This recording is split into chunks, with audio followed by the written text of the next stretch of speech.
আমাদের সাথে যোগ দিয়েছেন সহকর্মী আহসান রিটন। সরাসরি চলে যাচ্ছে তার কাছে।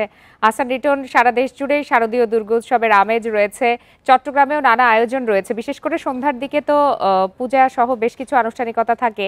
এই মুহূর্তে আসলে কি ধরনের আনুষ্ঠানিকতা চলছে এবং ভক্ত দর্শনার্থীদের ভিড় কেমন দেখছেন? বান্ডেল থাকলে প্রতি সেনমানিতে টাকা বাঁচবে।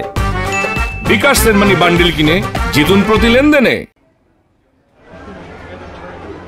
দেখুন, আমরা গত কয়েকদিন ধরে বলে আসছিলাম যে আসলে দুর্গাপূজার যে অপেক্ষা সেটির জন্য সবাই সমস্ত ভক্তরা করছিল। আজকে আসলে মহাষষ্ঠীর মাধ্যমে সেই যে অপেক্ষা তার আসলে অবসান হলো। আমরা দেখেছি আজকে সকালে বিহিত পূজার মধ্য দিয়ে মহাষষ্ঠীর যে কার্যক্রম সেটি শুরু হয়েছে এবং আমরা এই মুহূর্তে চট্টগ্রামের হাজারী লেন পূজা মণ্ডপে আছি। আপনি দেখতে পাচ্ছেন এখানে আসলে বর্ণিল সাজে পুরো পূজা মণ্ডপ সাজানো হয়েছে এবং এখানে একটি সাধারণ যে গতানুগতিক যে ধারা তার বাইরে গিয়ে এখানে একটি ভিন্ন রকমের থিম তারা তৈরি করেছেন। সেটা হচ্ছে কলিযুগ অর্থাৎ পৃথিবীতে যখন অসুরের আগমন হয় বারবার, তখন আসলে যারা দেবদেবী রয়েছেন তারা আসলে সেই অসুর থেকে ধরণীকে উদ্ধার করার জন্য সে সমস্ত দেবদেবীরা ধরাই আগমন করেন।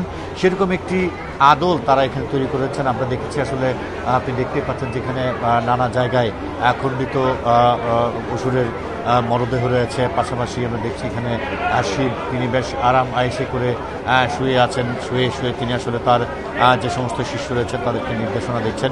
এটি ছাড়াও আমরা দেখছি চট্টগ্রাম আসলে বেশ কিছু জায়গায় ভিন্নধর্মী কিছু থিম নিয়ে তারা কাজ করছে এবং প্রতিটি মণ্ডপে এখন অর্থাৎ আজকে সকালবেলাও এই মণ্ডপগুলো একেবারে বলা যেতে পারে যে জনশূন্য ছিল। আমরা দেখছি বেলা যত বাড়ছে তত এই সমস্ত মণ্ডপে লোকজনের ভিড় বাড়ছে। তারা দেখছি সেলফি তোলা, তারপর প্রিয়জনের সঙ্গে কোলাকুলি করা সহ নানা রকমের উৎসবে তারা মেতে আছে। কিছুক্ষণ পর এখানে সান্ধ্য আরতি যেটি আছে সেই সান্ধ্য আরতি শুরু হবে। সেই সান্ধ্য আরতির মাধ্যমে এই যে উৎসবমুখর পরিবেশ সেটিকে আরও বেশি উৎসবমুখর হয়ে উঠবে বলে আমরা সবাই জানতে পেরেছি। এবং যারা এখানে পূজা উদযাপন পরিষদের সঙ্গে যে সমস্ত নেতা নেত্রী রয়েছে তাদের সাথে কথা বলেছে, তারা যেটি বলছেন পূজাকে আগামী 4 দিন পর্যন্ত যে পূজা চলবে সেই পূজাকে সার্বজনীন করার জন্য ইতিমধ্যে তারা আসলে বিভিন্ন ধর্মাবলম্বীদের সঙ্গে কথা বলেছেন, প্রশাসনের লোকজনের সঙ্গে কথা বলেছেন।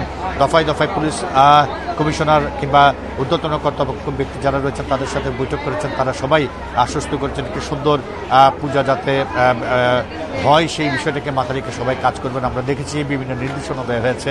রাত 12টার মধ্যে সাংস্কৃতিক অনুষ্ঠান শেষ করা, প্রতিটি মণ্ডপে সিসি ক্যামেরা স্থাপন করা সহ নানা নির্দেশনা দিয়েছে।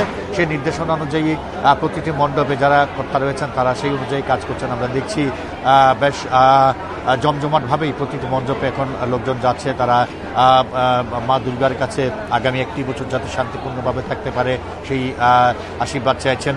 এবং যারা পূজার্থী রয়েছে তারা বলছেন হিন্দু, মুসলিম, বৌদ্ধ, খ্রিস্টান সমস্ত ধর্ম বর্ণ নির্বিশেষে তারা যাতে এক ছাতার নিচে থেকে একটি দেশে সুন্দর ধরনের নিচে যাতে তারা থাকতে পারেন সেই প্রার্থনাটুকু করেছেন। এবং তাদের ধারণা যে মা দুর্গা তাদেরকে আসলে সেই আশীর্বাদ পুষ্ট করবেন এবং আগামী 1 বছর তারা সবাই শান্তিপূর্ণভাবে দিন কাটাবেন, সময় কাটাবেন। কোনো রকমের বিশৃঙ্খল পরিস্থিতি আসলে কেউ চাচ্ছে না।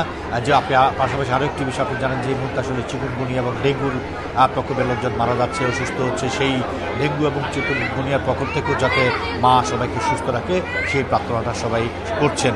তো সব কিছু মিলিয়ে আমার কাছে মহাষষ্ঠীর এই মুহূর্তে যে পূজা মণ্ডপগুলো রয়েছে সেখানকার খবর এটুকুই রয়েছে। আমরা দেখছি বেশ শান্তিপূর্ণভাবে পুজো চলছে। জি, আহসান রিটন, আপনাকে অনেক ধন্যবাদ।